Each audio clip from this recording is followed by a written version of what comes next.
श्री कृष्ण कहते हैं, शांत रहो, वक्त सबका आता है। आज तुम पर जो बीत रही है शायद तुम्हें अकेला महसूस हो रहा होगा, लेकिन हर अंधेरी रात के बाद सूरज निकलता ही है। वक्त बदलता है, तकदीरें बदलती हैं, और जो आज मुश्किल लग रहा है वही कल तुम्हारी ताकत बनकर उभरेगा। जो आज शिखर पर हैं वो कल गिर सकते हैं, और जो आज गिरा हुआ है वो कल ऊंचाइयों को छू सकता है। इसलिए मत घबराओ, मत लड़खड़ाओ, बस अपनी ऊर्जा को सही दिशा में लगाओ। सिंह शिकार करने के लिए दौड़ता नहीं, वह धैर्य से सही मौके का इंतजार करता है। जो तुम्हें कमजोर समझते हैं उन्हें वक्त ही जवाब देगा। समय हर जख्म भरता भी है और हर घमंड तोड़ता भी है। इसलिए जब तक तुम्हारा समय नहीं आता तब तक चुपचाप मेहनत करो, सीखो, आगे बढ़ो और अपने अंदर की आग को बुझने मत दो। आज जो तुम्हारा मजाक उड़ा रहे हैं वही कल तुम्हारी तारीफ करेंगे। दुनिया में कोई हमेशा नीचे नहीं रहता और कोई हमेशा ऊपर नहीं रहता। जो संघर्ष से भागते हैं वो खो जाते हैं, और जो सामना करते हैं वही इतिहास रचते हैं। जब कोई तुम्हें नजरअंदाज करे, जब कोई तुम्हारे सपनों पर हंसे, तो बस मुस्कुरा देना और अपने काम में लगे रहना, क्योंकि जब तुम्हारा वक्त आएगा तब सिर्फ तुम्हारी आवाज नहीं गूंजेगी, तुम्हारा नाम गूंजेगा। जिंदगी को अपने तरीके से जीना सीखो, क्योंकि लोगों की खुशी के लिए जीते जीते एक दिन तुम खुद को खो दोगे।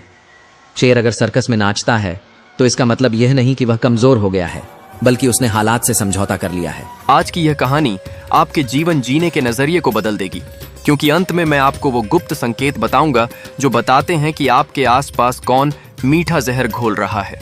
चलिए इस दिन। लेकिन क्या तुम भी समझौता करना चाहते हो?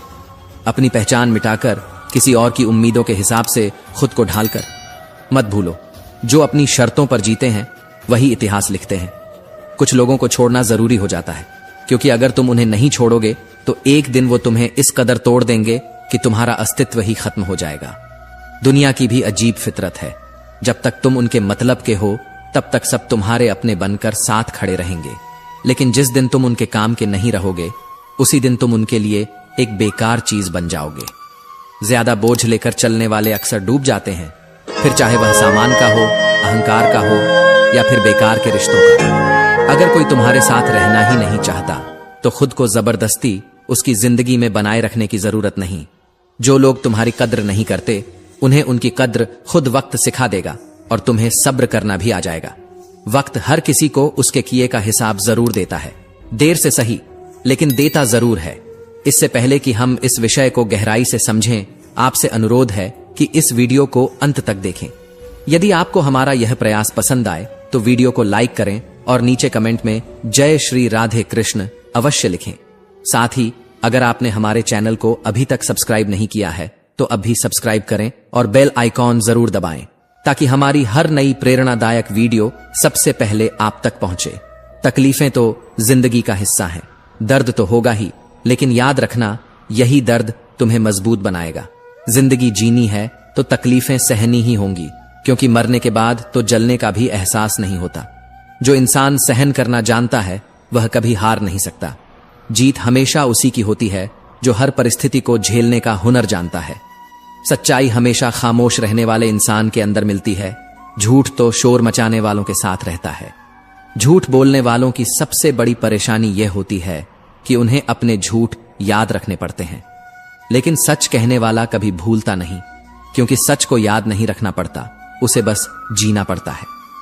कोई भी इंसान तब तक असली रहता है जब तक तुम्हारे काम का होता है, लेकिन जिस दिन तुम्हारा कोई फायदा नहीं रहता उसी दिन दुनिया तुम्हें पराया बना देती है।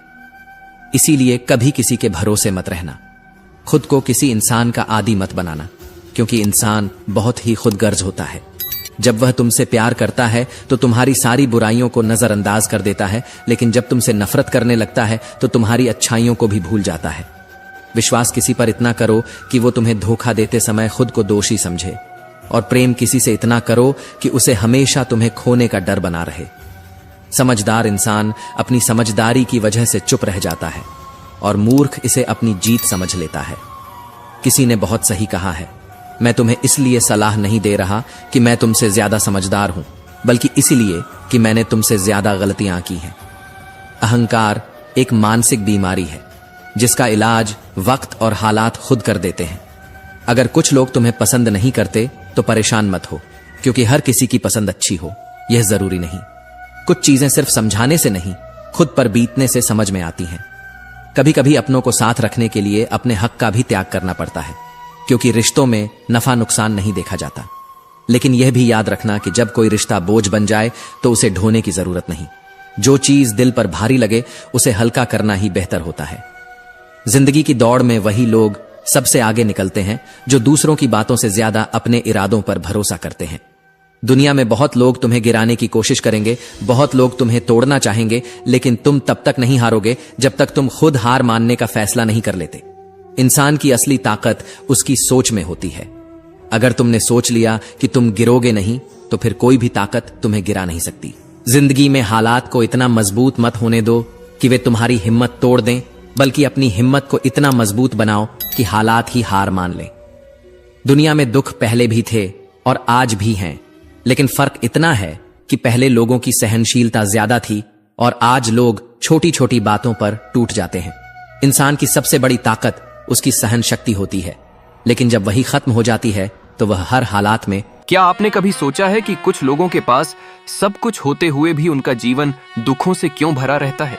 श्री कृष्ण कहते हैं कि जो इंसान शहद जैसी जुबान और जहर जैसा दिल रखता है, उसका नसीब खुद काल का ग्रास बन जाता है।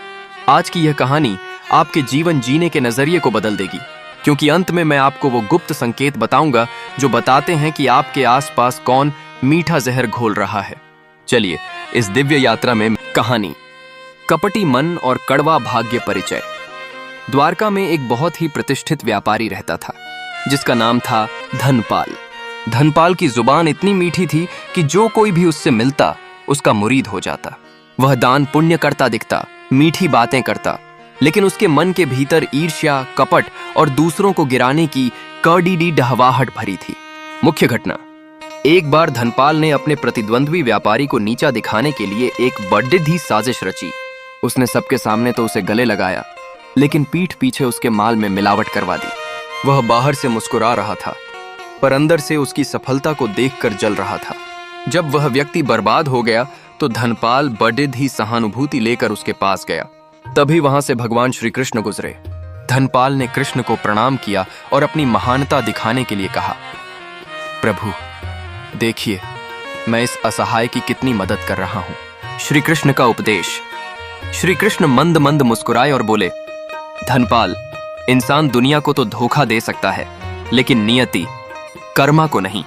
तुम बाहर से मिश्री की डली बने हुए हो, लेकिन तुम्हारा अंतर्मन नीम से भी कड़ी डबा है। याद रखना, जैसा बीज तुम अपने मन में बोओगे, वैसा ही फल तुम्हारे भाग्य के वृक्ष पर लगेगा। धनपाल ने इसे मजाक में टाल दिया, लेकिन कुछ ही समय बाद उसका अपना इकलौता पुत्र बीमार पड़ी डे गया। उसने दुनिया भर के वैद्यों को बुलाया, पर कोई उसे ठीक नहीं कर पाया।